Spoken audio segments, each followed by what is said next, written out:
আচ্ছা, তারপরে জিনিস আরও কিছু কিছু জিনিস আছে, এগুলো একটু খেয়াল কর। আমি জাস্ট কুইকলি বলে ফেলি। ধর একটা ম্যাথ দেখি, এরকম আছে 2⁻²।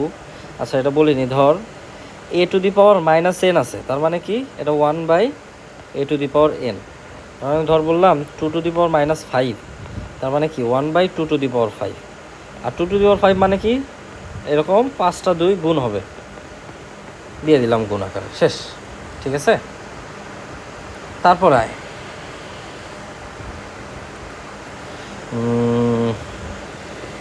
আচ্ছা, তাহলে আরেকটা জিনিস খেয়াল কর। ধর আমার কাছে এরকম আছে 2⁻3, এটার উপরে এরকম করে পাওয়ার দিছে। তাহলে তুই চিন্তা কর যে এই জিনিসটা কিছু নাই, এটা জাস্ট তুই নখ দিয়ে বন্ধ রাখ। বন্ধ রাখলে দেখ কোনো কিছুর উপরে 4 আছে, তার মানে কি এরকম 4 বার হবি। তো আমি লিখি, ধর আমি এই জিনিসটা লিখবো এভাবে 4 বার।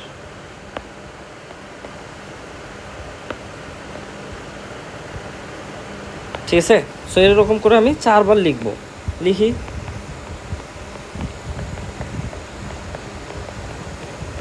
থ্রি। খেয়াল কর, এরকম আমি এই জিনিসটা এরকম আমি 4 বার লিখছি, শেষ। ওকে, এখন খেয়াল কর, এখানে আমার 2 আছে 3টা, তার মানে কি মানে 2⁻3 মানে কি 2 আছে 3টা। এখানেও 2⁻3 মানে কি 2 আছে 3টা। এখানেও 2⁻3 মানে কি 2 আছে 3টা। এখানেও 2⁻3 মানে কি 2 আছে 3টা, শেষ।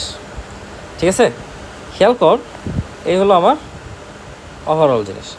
তো এখানে টোটালি 2 আসলে কয়টা আছে? এটি 3টা আছে, এটি 3টা, এটি 3টা, এটি 3টা, 3 3 6 3 9 3 12। সো টোটাল 2 আছে 12টা, তার মানে 2⁻12। ঠিক আছে, তো খেয়াল কর, আমি যখন বলতেছি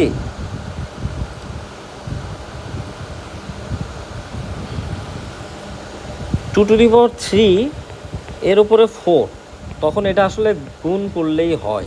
হ্যাঁ, আমি ধর এরকম বললাম a⁻m এর উপরে n, তাহলে কি a⁻m গুণন n, এটা। আর যদি এরকম হয় a⁻m গুণন a⁻n, তাহলে a⁻m প্লাস n। এটা কিন্তু কিছুক্ষণ আগে আমরা দেখলাম। ঠিক আছে, ওকে, এটুকু যদি হয় তাহলে খেয়াল কর।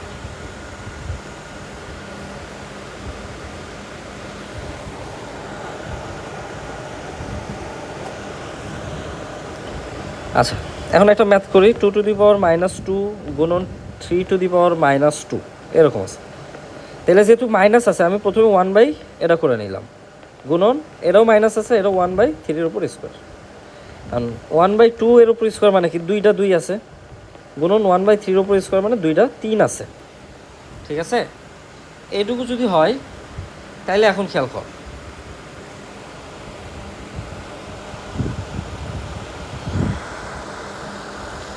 এটা এখন হিসাব করা লাগবে। 1/2 দুগুণ 4, 1/3 তিরিকে 9। এখন এখানে ওপরেরগুলো ওপরের সাথে গুণ, নিচেরগুলো নিচের সাথে গুণ, তাহলে 1-এর সাথে 1 গুণ করলে একই থাকবে, আর 4-এর সাথে 9 গুণ করলে 36 হবে। তো এই যে জিনিসটার যদি মান বের করতে বলে, তাহলে এটা হচ্ছে আমার এই যে এই জিনিসটা। ঠিক আছে, এইটুকু মনে হয় বুঝছো। এখন আমি হচ্ছে আরও একটা জিনিস দেখাই। ধর এইরকম আছে ইকুয়েশন, সমীকরণ দেওয়া আছে, সমীকরণ। হ্যাঁ, সমীকরণ যদি দেওয়া থাকে, ধর p⁴ is equals to p⁴2। যদি এখানে বেস দুইটা সমান হয়, এই যে এগুলাকে আমরা বেস বলি, এটাকে কি ঘাত বলি, ঘাত বা পাওয়ার, পাওয়ার। আর এগুলাকে বেস বা ভিত্তি বলা হয়, বেস বা ভিত্তি। তো যদি ভিত্তি সমান হয়, ধর দুইটারই পি হয়ে গেছে, তাহলে আমি পরের লাইনে কি লিখতে পারবো? পাওয়ার দুইটা সমান। আবার আরেকটা এরকমও হয়, ধর এরকম আছে 3p ইজ ইকুয়ালস টু 3 ধর 9x⁻q, এরকম আছে, ধর কথার কথা। আর কিউ না দিয়ে পি দিলাম, তাহলে দেখ এখানে যদি পাওয়ার দুইটা সমান হয়ে যায়, তাহলে পাওয়ার কাটাকাটি যায়, আমি এটা x ইজ ইকুয়ালস টু 3 লিখতে পারি। ঠিক আছে, জাস্ট বেস বা ভিত্তি সমান করে দিছি, শেষ। ঠিক আছে,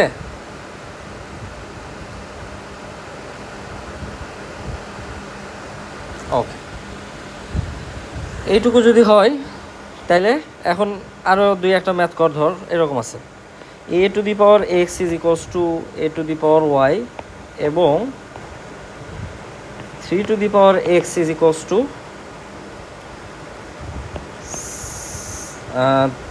3 টু দি পাওয়ার 4 এরকম আছে। মানে আমি বললাম এক্স এবং ওয়াইয়ের ভ্যালু বের করো, প্রশ্নটা এরকম। তাহলে এই জিনিসটা খেয়াল করো, আমি লিখলাম 3 to the power x is equals to 3 to the power 4। তাহলে দেখ দুইটারই বেস সমান, ভিত্তি সমান, তাহলে এক্সের ভ্যালু কত? 4। আচ্ছা, পরে আরেকটা জিনিস দেওয়া আছে, এই যে এটা a to the power x is equals to a to the power y, দুইটারই বেস সমান। তাহলে আমি কি লিখতে পারি? X is equals to y. তাইলে এক্সেরও ভ্যালু যেটা, ওয়াইয়ের ভ্যালু সেইটাই, তাহলে দুইটার ভ্যালু হচ্ছে 4। এটাই হলো আমার উত্তর। ঠিক আছে। আরও দুই একটা জিনিস আছে, ধর এরকম আছে এ গুণন B to the power N, এরকম গুণ আকারে আছে। তাহলে আমি কি লিখতে পারি? এটাকে ব্র্যাকেটটা যদি খুলে দেই, ভেঙে দেই, তাহলে এরকম করে লেখা যায়। এটা তুই বুঝবি, ধর 2 গুণন 5 আছে, টু দি পাওয়ার 3 আছে, তাহলে এটাকে এভাবে লেখা যাবে 2 two the power 3 5 two the পাওয়ার 3। বা এইভাবেও লেখা যায়, ধর যে 3 গুণন 7 টু দি পাওয়ার ধর 1/3 আছে। তাহলে এটাকে ভেঙে ভেঙে এইভাবে লেখা যাবে 7 টু দি পাওয়ার 1/3। ঠিক আছে। আর একটা ম্যাথ করি, ধর এরকম আছে 400 টু দি পাওয়ার 5, আর 5 না দেই, 3 দেই, ধর কথার কথা দিলাম। ঠিক আছে। এখন এই যে 400, এই ভ্যালুটাকে তুই হচ্ছে লসাগুর মতো করে ভাঙা নিবি, এটাকে বলা হয় উৎপাদকে বিশ্লেষণ করা। তো ভাঙলে এটা 100 হয়, এটা 50, আবার 2 দিয়ে ভাঙলে এটা 25, এবার 5 দিয়ে ভাঙলে এটা 5 দিয়ে ভাঙলে এটা 1 হয়ে গেলে শেষ। তাহলে দেখ 400কে আমি এই নাম্বারগুলো গুণ আকারে লিখতে পারবো, 1 2 3 4 5 6, এর 6টা নাম্বারের গুণ আকারে লিখতে পারবো,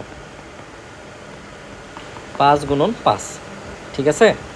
ওকে, তাহলে খেয়াল কর, এটা কি আছে? 2 টু দি পাওয়ার 4, 2 আছে 4টা, আর 5 আছে 2টা। সো 2 টু দি পাওয়ার 4 গুণন 5-এর ওপর স্কোয়ার। এখন খেয়াল কর, যেহেতু এটা হচ্ছে যে এইরকম আছে এই জিনিসটা, তাহলে আমি এটা এইভাবে লিখতে পারি, এর উপরে জাস্ট 1/3। ঠিক আছে। পরের লাইনে যদি তুই চাস, তাহলে এটা ভাঙ্গাও লিখতে পারবি, 2 গুণন টু দি পাওয়ার 4 এর পাওয়ার 1/3 গুণন 5 টু দি পাওয়ার 2 এর পাওয়ার 1/3।